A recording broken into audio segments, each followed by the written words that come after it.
Bonjour à tous, bienvenue pour ce nouveau numéro de Dans les rues de Paris. Aujourd'hui, on va s'intéresser à une rue que tous les amateurs de romans parisiens connaissent. C'est la rue de Tolbiac, chère à Nestor Burma et à Léo Mallet.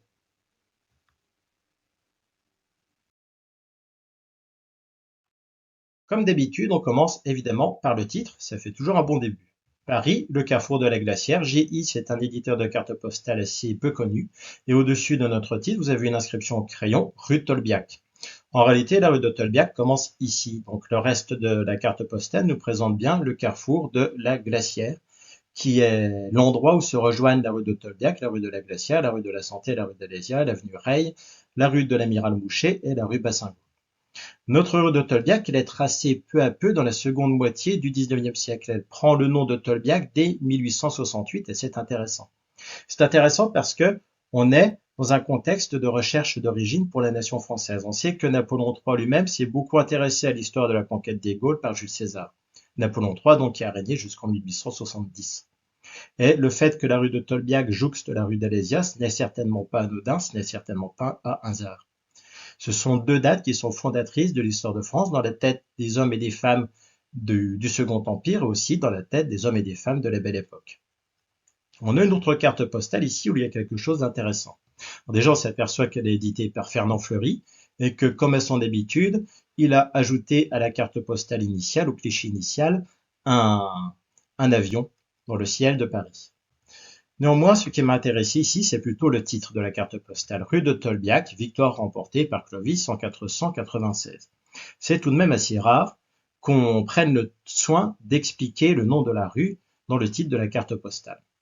Alors, je vous rappelle que la Belle Époque, c'est aussi le début de l'instruction publique obligatoire. Et du coup, c'est aussi le moment où se diffuse le roman national auprès de tous les enfants français. Dans ce roman national, on trouve la date, donc, de cette bataille de Tolbiac en 496, bataille qui est importante dans cette histoire. Alors, je vous rappelle un petit peu la scène. Clovis est en guerre avec les Alamans qui envahissent plus ou moins le royaume des Francs. La bataille semble perdue et Clovis promet de se convertir au catholicisme s'il remporte cette bataille. L'instant d'après, comme par miracle, le roi des Alamans est tué et Clovis remporte donc cette fameuse bataille de Tolbiac. C'est du moins de cette façon que l'histoire est racontée dans les livres scolaires de l'époque. Du coup, cette bataille, elle va avoir une double importance. D'une part, parce qu'elle est considérée comme les prémices de la conversion de Clovis au catholicisme, et donc le début de l'alliance entre la royauté de France et les évêques. Et puis également, après la guerre perdue de 1870 contre les Prussiens, contre les Allemands, elle est le rappel d'une première victoire du peuple franc contre les envahisseurs allemands. Les Allemands qui n'étaient bien sûr pas plus allemands que Clovis, mais peu importe. On va revenir maintenant à notre carte postale initiale.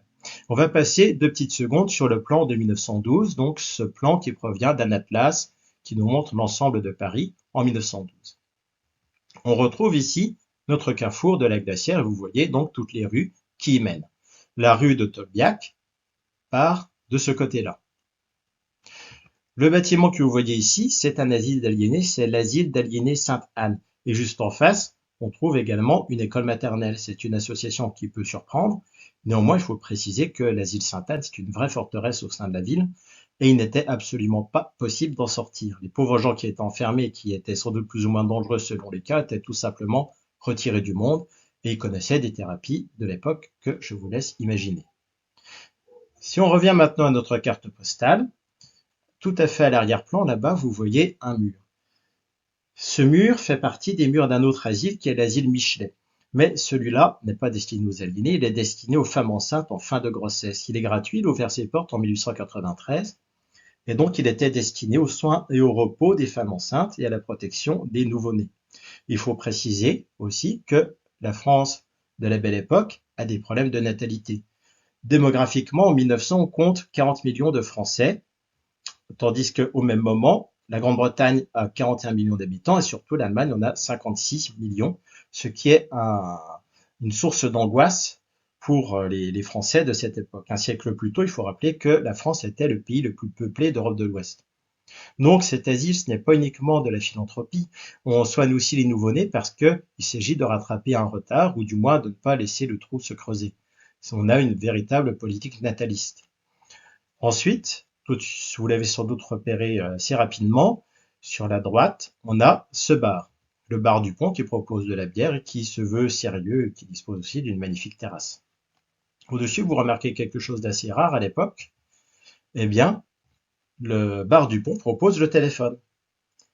En 1890, au moment où l'exploitation des réseaux téléphoniques est nationalisée, il n'y avait que 10 000 abonnés au téléphone en France. 3 ans plus tard, il y en a 23 000 et en 1908, on en compte 182 000, ce qui est quand même toujours pas énorme. Donc c'est important d'avoir accès dans les commerces au téléphone. Et puis enfin, au-dessus, vous trouvez cette publicité pour un vétérinaire qui se situe non loin de là, au 6 rue Le Maignan, une rue donc à proximité du carrefour de la Glacière.